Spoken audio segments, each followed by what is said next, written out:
Have you ever wondered why trying to be perfect feels so exhausting? Exhausted? Have you ever felt like you're constantly chasing something, a better version of yourself, the next big achievement, or a sense of purpose? Big chase. Why do we feel so lost even when we have access to endless possibilities? A world of endless possibilities. You're not alone.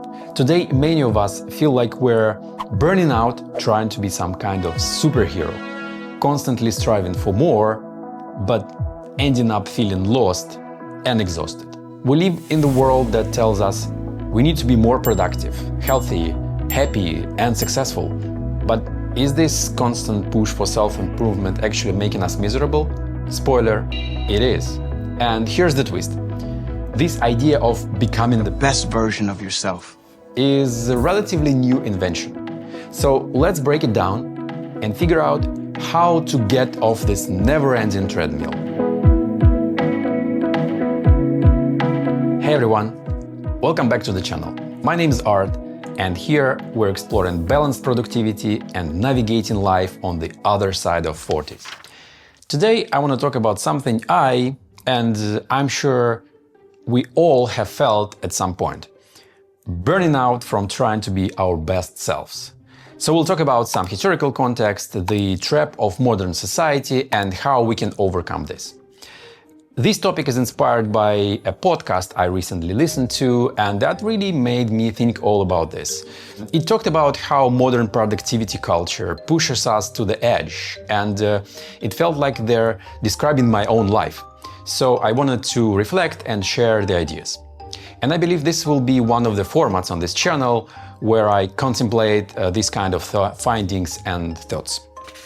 It seems like everyone today is talking about self-improvement and personal growth. But people didn't always have access to psychology, yoga, or the pressure to achieve. So how did people in the past find meaning and purpose without self-help books and fitness gurus? Well, the truth is they had a different system, a different way of relating to themselves and the world. And the idea of self-care goes back to the very ancient times. And here's the cool fact. The question, do you take care of yourself, wasn't asked by some wellness guru on Instagram. It was Socrates. Yeah, that Socrates over 2000 years ago. The idea comes from Plato's first Alcibiades dialogue, where Socrates challenges the young man about his ambitions. And he asks whether Alcibiades has taken care of himself, arguing that true leadership and a meaningful life require deep self-examination and moral growth. But Socrates wasn't talking about productivity hacks or becoming a better version of yourself. His idea of self-care was about moral and spiritual growth. And it was about understanding yourself and living a meaningful life. That was not the constant pressure to be at your maximum at all the time. The society of achievement is actually quite new. So when did we so caught up in this need to constantly improve ourselves? It's fairly recent development, and in the past, many people had a clear sense of their path. They often lived within the structures and traditions, whether religious or communal, and that gave them a clear path and a sense of belonging and purpose. And for example, in the Soviet era where I was born and raised, there was this collective identity and purpose, with everyone working towards a shared bright future. And there was a sense of stability, even though it was very restrictive. And fast forward to today, and what do we have? Today, we have so much freedom and so many options, but it can be overwhelming. It's like we're gone from one extreme to another. And now we have endless possibilities. We've turned self-care into the to-do list. So yoga, meditation, journaling, fitness, meal prep, all great things, right? But they become more like an obligations and another way to measure ourselves. So many choices and so little guidance. And here's the kicker again. This achievement culture is brand new. It's only been around for a few decades. Before that, people didn't talk about personal growth or finding their passion. They just lived. Think about it. Everywhere we look, we are told to be better, faster, and more efficient. And if we're not constantly improving, we feel like failures. Me, at least.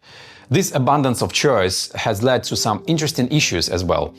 We now have what's called a flexible identity, where people constantly change their values and goals.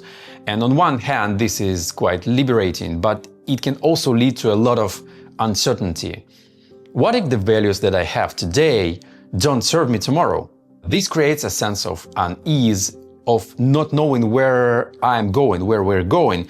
This is especially true for the mid-agers like myself, where beyond our 40s, the first rapid half of life behind us and the kids are almost grown up and the world has gone freaking crazy. So we're bombarded with messages telling us we need to be doing more, buying more, achieving more, and we're told we have endless options, that we can choose anything we want. And we're told that we have so much freedom to do what we want to do, what we want to be, but is that really true? Do we really have that much choice as we think we do? And the constant flow of options and choices and the pressure to have it all, it can lead to a kind of paralysis where we struggle to decide on anything.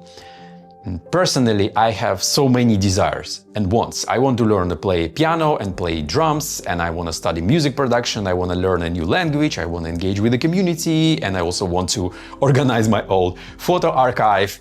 And the abundance of choice can be overwhelming and can create this feeling of dissatisfaction.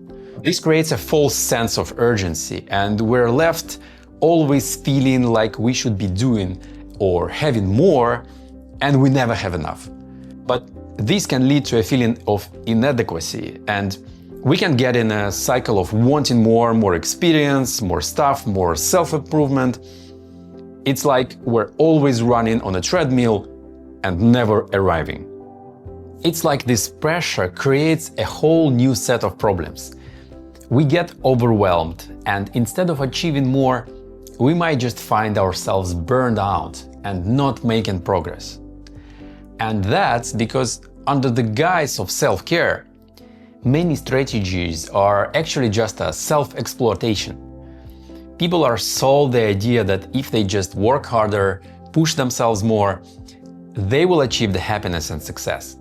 In reality, this often leads to burnout, depression, and other mental health issues. There's even a term, society of burnout or burnout society, and the book of the same name. We've become our own worst bosses. We push ourselves harder than any employer would, setting insane goals for personal growth, fitness, careers, and even happiness. And what happens? We burn out. Let me know in the comments if this sounds familiar. You start a new routine, but after a few weeks it feels exhausting. Or maybe you've tried to become a best version of yourself, only to end up feeling worse than before. With all these options and pressures, how do we find our way? Well, many people are turning into the ancient wisdom like Stoicism or other spiritual practices, trying to find a sense of grounding. But the world today is very different from the worlds in which those ideas were created. We can't simply apply them directly without understanding our own context. And we have to learn to understand how societies and culture are structured. And I think that's a really important point. It's like we need to compass to navigate in modern world, but there's any external compass that applies to everyone. And we are all in a kind of transition. The old ways of finding stability and purpose aren't there anymore, and we don't have a clear path like the previous generations did. This means we are kind of left to our own devices to figure out what we want and how we want to live. And I guess this is why psychology, coaching, and all that stuff is so popular these days. People are still in search of meaning. And it's a bit depressing to think about it.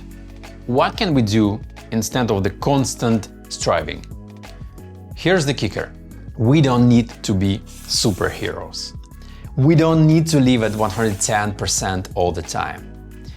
What if instead of trying to be the best version of ourselves, we try to become a friend to ourselves? Just become our own best friends. Think about it. I kinda like it. A friend doesn't expect you to be perfect. They don't demand you to hit KPIs or become a productivity machine. A friend supports you when you're down, cheers you when you succeed, and forgives you when you mess up.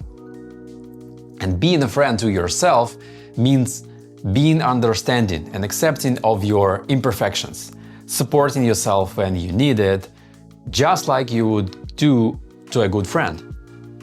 It means not setting unrealistic expectations or demanding perfection. It also means not constantly monitoring yourself or putting yourself under pressure. Why can't we treat ourselves that way?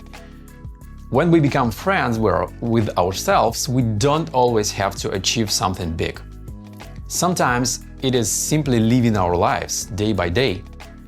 I feel like I would love this advice to my former self. I was trapped in the cycle of more and better and faster, and I'm still is, and I wish someone had told me previously it's okay to slow down.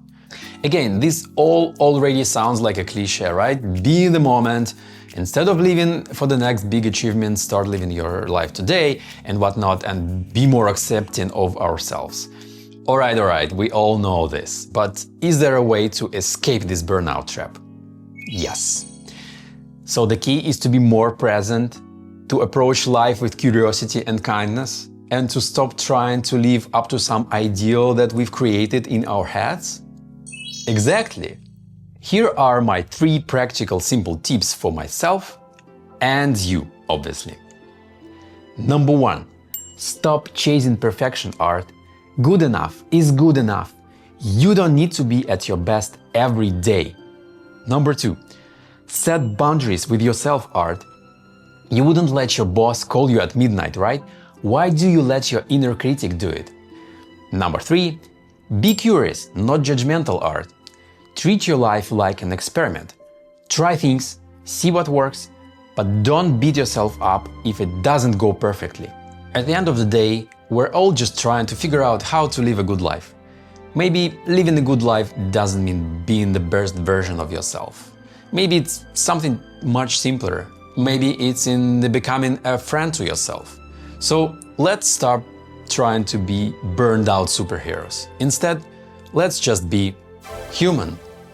If this resonated with you, don't forget to like, subscribe, share, and all that YouTube stuff. Do also drop a comment below. What's one way you're going to be kinder to yourself this week? This kind of reflections and productivity talks is going to be a big part of my channel. So if you're into this, stick around, there is more coming. And I even created a separate YouTube podcast for that, and it's called Out of the Workflow. If you don't know how to quickly assess your life and understand where you are now, check this video here, and for more videos like this, click this one here. Thank you so much for joining. Until next time, stay balanced, stay human. See you in the next video. Here are my 3 practical trips. 3 practical trips. I'd love that.